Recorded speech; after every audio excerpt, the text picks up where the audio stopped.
Bonjour na bandeko na biso nyonso ba Congolais, bonjour na ba abonné na biso nyonso ya Rumeur de Kinshasa, basango ya Congo.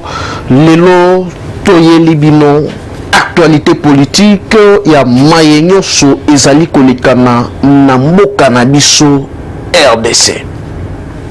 Lelo ezali édition moko spéciale par rapport ya localité ya Bunangana, parce que ba manipulateur bazali tellement ebele oyo bazali ko relier ba information ya lokuta soi-disant Bunangana ekwei ba récupérer yango.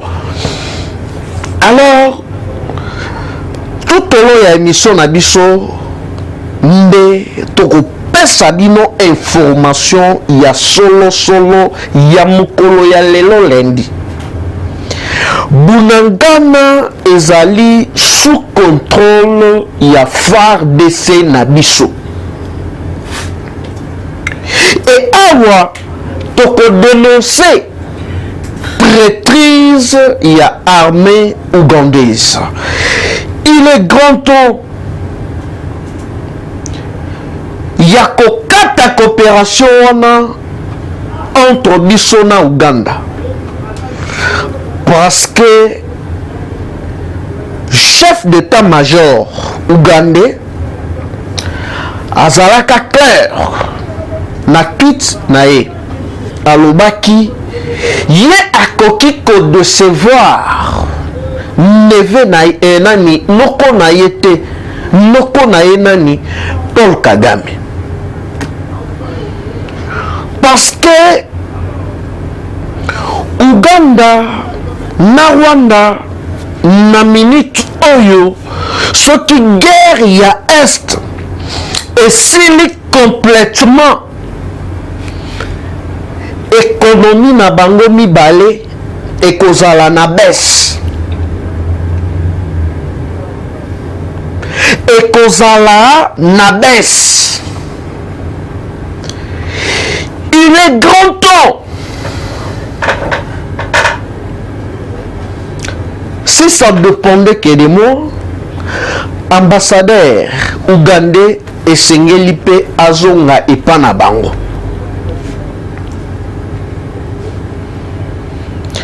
parce que batu wana batandeli biso piège na minute oyo. Piège na bango ezali nini? Ba rapport nyonso ya ba ONG ya droit de l'homme, ba rapport nyonso ya CPI, plusieurs témoignages ya ba anciens rebelles et a prouvé déjà crime contre l'humanité oyo elekana na niveau ya RDC, plus précisément na est ya mboka na biso. Mais vu que ezala na CPI, ezala ba ONG ebele ya ba droit de l'homme, ba komisaki yango shida pour se faire de l'argent. Moyen va rendre justice officiellement et ça l'a quitté parce qu'ils sont corrompus. Na minute oyo batu wana batandeli RDC piège pona kobebisela biso dossier wana na sens nini, na minute oyo bazali kopousser régime ya Fachi epose badega po bazwa badega wana bamarchande nango. Mais nazali koyebisa bino keno Fachi a opté pour na stratégie moko oyo kala mingi te ekozala mise en place. eloko ngai mwana koli nazali kosenga ezali accélérer masolo pratique ezala trop terrain oyo bazali kosala déjà ezali très bien parce que lelo na niveau ya Rutshuru na localité ya Bunagana FARDC a récupéré Masolo et nazali koyebisa bino keno 25 M23 5 militaires rwandais bakutani na Oyabango. Et puis boyebi une chose, bazali kokunda bango na ba fausse commune na bandeko na bango ba M23 na bandeko na bango ba Mbororo. Pourquoi? Parce que plusieurs sikoyo na niveau ya Rwanda, plusieurs personnes, plusieurs parents bakomi na ba retenu, bakomi kobanga koya kobunda officiellement na niveau ya RDC, bakomi ko recruter ba jeune na ndenge ya kobatama, bazali kopesa bango formation accélérée ya bakende kaka babunda. Parce que sur le plan tactique bana mai bazali lisusu na makasi te. Sikoyo stratégie nini bakomi kosala ezali korelie ba information ya lukuta pona kokotisa même premièrement piscose na mitu ya ba congolais nyonso en général, kokotisa kobanga na population sur place ya est. L'air bazali ko relier ba information na l'air bakotala boye o tala kutu armée bakimi basali boye, c'est faux et archi faux. Boye ba yango kenon Bunagana ezali sous contrôle ya l'armée na biso. D'ailleurs lelo na 9h renfort elongwe awa na ba militaire oyo bazwa formation ya jungle. Pour comprendre que déjà lelo mukolo ya lundi renfort ekiti wana na ndenge ya liboma na niveau ya Bunagana. Mutu ayela bino ba news ya lukuta te ke Bunagana ekwei non poma tuza ebimi nayebisaki bino ke non ti bozali komona Faci azali koloba Faci aza rassuré. Faci aza rassuré. Pona moni de lance roquette moko ekiti wana oyo euti na niveau ya Égypte. Donc eyaka ndenge moko na basatande. Donc c'est pour vous dire que nous toza prêts. Tozali prêt concernant dossier ya Bunagana. Mutoye la bino mbouye mate, mutoye la bino manipulation te,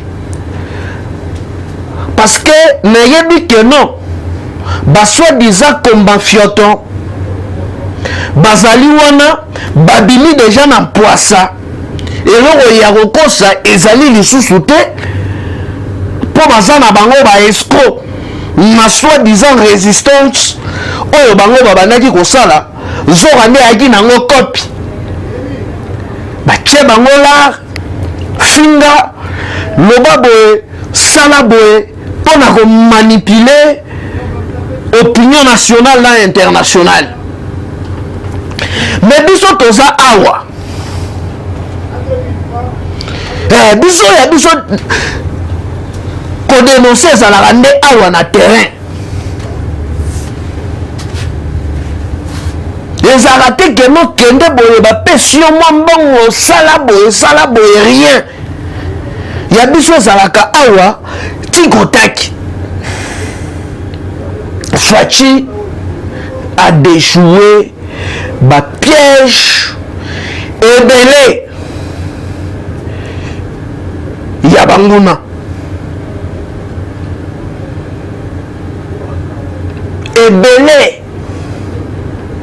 sikoyo awa eromi likambo ya wafa washala parce que Kagame mayele esili ye oteki image na monde mobimba keno ozalaka na content ozalaka na or alors que en réalité babiloko nyonso wana ozalaka na yo nango te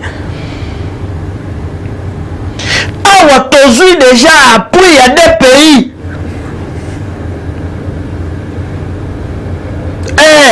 boyeba yango déjà bakiti mpe déjà wana sur terrain na biso moko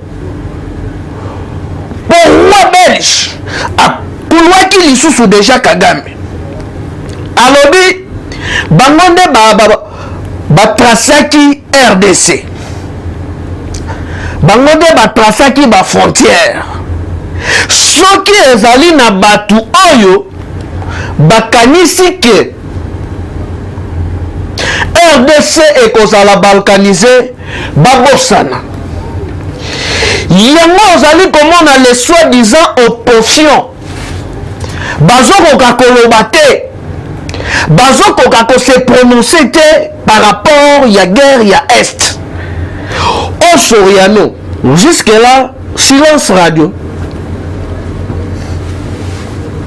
Keita Diang silence Hippolyte Kanambe Zemere silence po bango baza pour M23 baye kobata masikoyo sima ya opposition po bango susi na bango ezalaki keno mukolo ya lelo Bunagana ezala tombe Goma ezala tombe. Et de l'autre côté, awa, na niveau ya capitale, moto epela. Mais baza déjà confondu. Parce que ceux qui ont révélé est condamné. Fachi aza au four, au moulin. Objectif ya Rwanda. Même les opposants étrangers congolais Zalinini. Avant le 30 juin, moto epela. Mais awanga na ye ko rassurer bino que non, mutu abatami aleki bino na mayele. Silence ya Fachi, yalaki faiblesse te. Awa déjà na lobi des armées ya makasi. Armée égyptienne même sous na boyi kotanga kombo. Po mikolo na zo ebisa yo batuti nyonso bazali kolanda. Bazali kolanda ba émission na biso ndenge toali kosala boye na ndenge moko ya mal. Puisqu'on ekoteli bango. Comment ekoteli bango? Biso pe toza déjà prêt. Fachi azali prêt. Lelo renfort lisusu ekiti wana na est. Donc mana ya mokili mobimba tozala motivé, tozala déterminé, sima ya FARDC lisu likolo ya lisu ensemble tokolonga. J'espère que mokolo ya lobi nde na koya na spécial direct pour moi santé ya mbuyaki mais lobi na ko s'efforcer pour na repenser ke oyo na bombelaki bino lelo oyo boko retenir ezali ke non Bunagana ezali na contrôle ya FARDC. Mutoya koko sabino te que non bunagana ekwei ezali lukuta. Au contraire, président de la République va renforcer les sous nombre il y a nos FARDC ensemble na armée mususu oyo eye pona kobenga na mbonguna ticheye. J'espère que semaine oyo tozali kobanda Rwanda na Kagame bakoyoka oyo ya banko wabino mwana koli tokotani mbalasima. Bye bye. Eshima, votre magazine qui bat au rythme de l'actualité. Une réponse à vos besoins en information, un éclairage dans divers domaines. Impartial, documenté, instructif. Eshima au cœur de l'info. Retrouvez la nouvelle édition.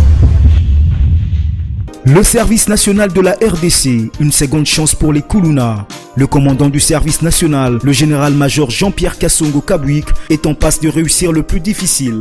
La conversion des délinquants juvéniles appelés Kuluna en bâtisseurs de la République.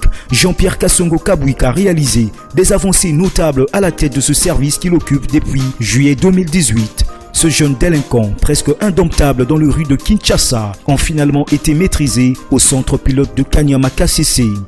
À ce jour, ils sont endoctrinés et formés à rendre service à la nation, à devenir utiles pour le pays. Au total, 2000 anciens Kuluna devenus aujourd'hui bâtisseurs ont perçu leur premier salaire après une période de 14 mois de formation dans plusieurs domaines, notamment la maçonnerie, la menuiserie et autres. Cette étape a concrétisé la volonté exprimée par le chef de l'État, Félix Tshisekedi, qui prône une autre méthode plus humaine pour l'encadrement de ce jeune brigand urbain et leur réinsertion sociale. Cela à travers la formation pour servir de main-d'œuvre au profit de la République démocratique du Congo. Dans un long entretien accordé à Eshima Magazine, le général-major Jean-Pierre Kassongo Kabwik explique le retour 4 ans après de la production agricole à Kanyama KCC. Dans cette interview exclusive, le commandant du service national égrène les réalisations de cette structure qui revient d'une longue léthargie. Il évoque l'expérience des cantines militaires et policières et révèle que son service paramilitaire mettra bientôt ses cantines à la disposition du campus universitaire en faveur des étudiants. Focus. L'équipe Mwakadi fait exploser le compteur. La DGI dépasse 200% des recettes fiscales au mois d'avril 2022, soit le triple réalisé en avril 2021. Une performance historique jamais réalisée au sein de cette régie financière. À lire également, les FARDC progressent de 5 places au monde selon le classement établi par Global Power. Analyse de l'état de siège décrété depuis 1 an dans les provinces de l'Ituri et du Nord Kivu. Découvrez également plusieurs autres sujets à lire dans ce nouveau numéro.